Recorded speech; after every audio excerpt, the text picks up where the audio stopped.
Mutation को cancel कैसे कराया जाता है और मोटेशन कराया कैसे जाता है। तो उसके बाद अगर आप उसको कोई गलत तरीके से अगर करा लिया, होता है परिवार में कि कोई भी मोटेशन क्या किया, अपना करवा लिया,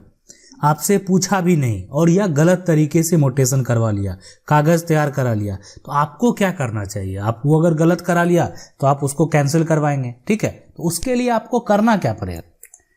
कहाँ जाना पड़ेगा, क्या सब जो प्रक्रिया है वो करना पड़ेगा, तो सारी बात को जो है डिस्कस करेंगे, ठीक है। अब देखिए, अगर कोई भी परिवार में जो है मोटेशन अपने मन से करा लिया, तो सबसे पहले कराता कैसे है वो देखें,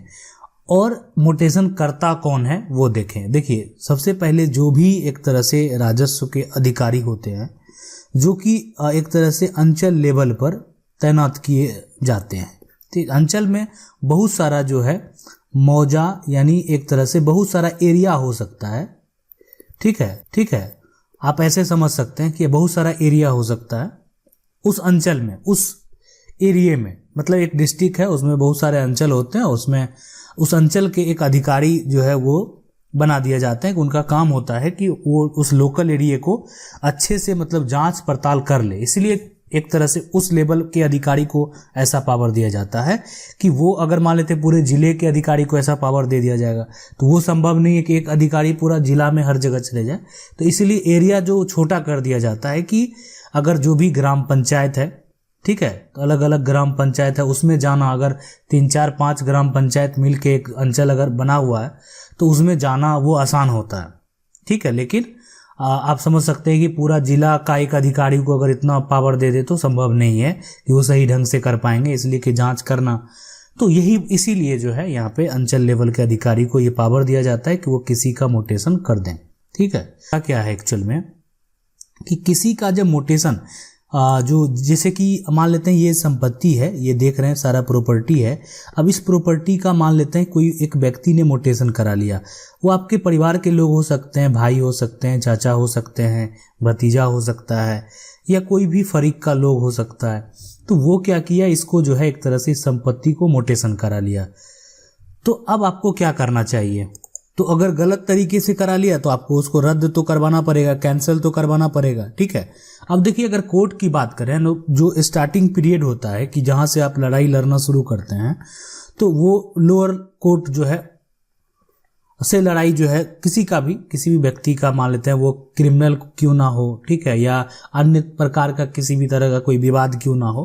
तो लोअर कोर्ट से जो है, मामला पे डिपेंड भी करता है, ऐसे नहीं कि मतलब वो मामले पे भी डिपेंड करता है क्या मामला है, लेकिन जो है एक तरह से लोअर कोर्ट से ही जो है उसका लगभग शुरुआत होता है।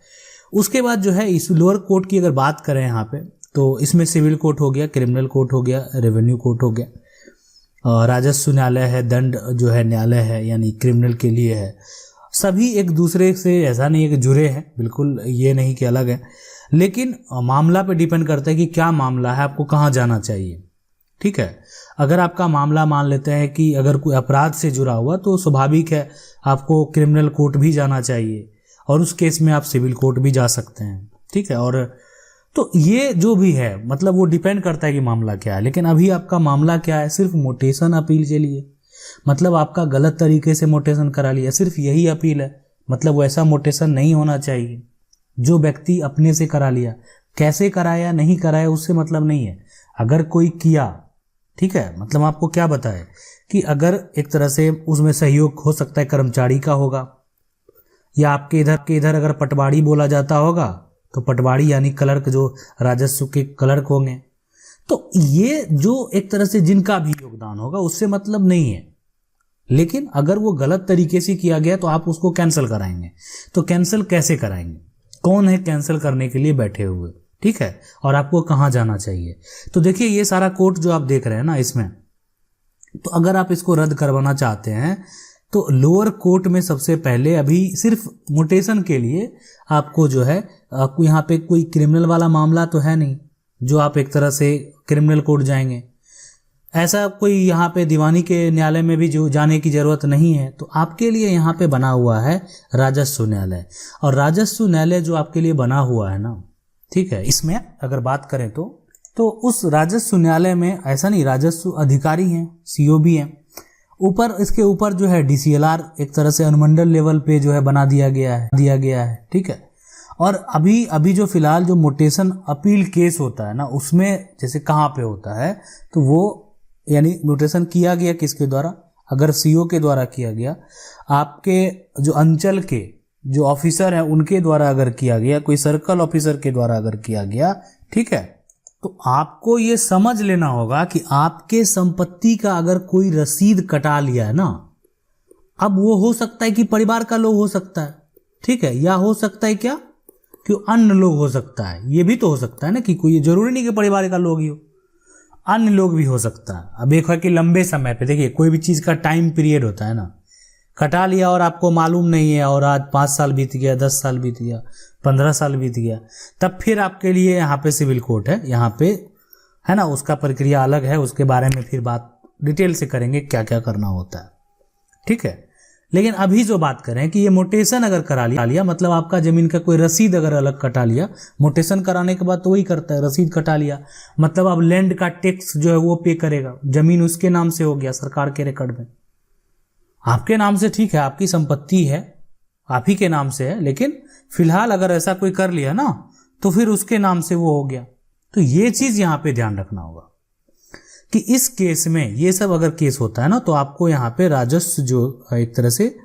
रेवेन्यू कोर्ट है, वहां पे आपको अपील करना है, मोटेशन अपील के लिए यहाँ केस फाइल करना है। अगर गलत तरीके से कोई भी परिवार का लोग है, अन्य लोग है, अगर मोटेशन करा लिया, तो अगर मोटेशन किसके द्वारा कराया गया, तो जो राजस्व के अधिकारी होते हैं उनके द्वारा, और उसके लिए आपका जो है एक तरह से रेवेन्यू का जो है एक तरह से राजस्व का कोर्ट बना हुआ है, जो सबसे पहले ऊपर अनुमंडल अंचल से यानी ऊपर जो है वो अनुमंडल स्तर पे होता है, वो होता है डीसीएलआर का। तो आप वहां पे जो है मोटेशन अपील केस फाइल करेंगे, और सभी राज्य में जो है ये अनुमंडल स्तर पे जो है एक तरह से अधिकारी होते ही हैं, जिला स्तर पे भी अधिकारी होते हैं,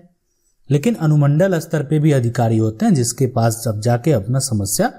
का जो है हल आप निकाल सकते हैं। अगर मोटेशन से संबंधित मामला है तो मामले अलग अलग हो सकते हैं। हो सकता है आपके मन में ऐसा चलता होगा कि मेरा कब्जा से संबंधित विवाद है, मेरा बरसों का कब्जा है, मेरा जो है जमीन सरकारी है, बहुत तरह का समस्या अलग अलग हो सकता है, और हम तो सभी समस्या पे बात करते हैं, इसलिए आप हमारे चैनल से जरूर जुड़ के रहिए, ठीक है। मतलब एक तरह से आपको बहुत लाभ मिलने वाला है इससे, कि जीवन में जितना भी आप संपत्ति से रिलेटेड जो है ना, संपत्ति या अन्य कोई कानूनी सहायता भी है, तो वो हम एक बेहतर आपको गाइडेंस देंगे, ताकि आपको वो समझ में आ जाएगा ना, और वो समझ में आ जाएगा, हर चीज जानकारी है, तो आप अगर कहीं जाएंगे ना, ठीक है, मान लेते हैं जहां भी आप जाते हैं, ये पूरा बहुत बड़ा है, ठीक है, तो जहां भी आप जाते हैं तो आप उसको खुद बता सकते हैं, तो वो बेवकूफ नहीं बना सकता है, इसलिए आपके पास बेहद जानकारी है कि किसमें कितना खर्च लगता है, किसमें क्या करना होता है। तो अब ये अगर राजस्व न्यायालय में आपको केस फाइल करना है, तो या तो आप किसी वकील को कर लीजिए, ठीक है, या अपने से आप जाके आवेदन कर दीजिए, कोई दिक्कत नहीं है। डायरेक्ट वो जो है राजस्व के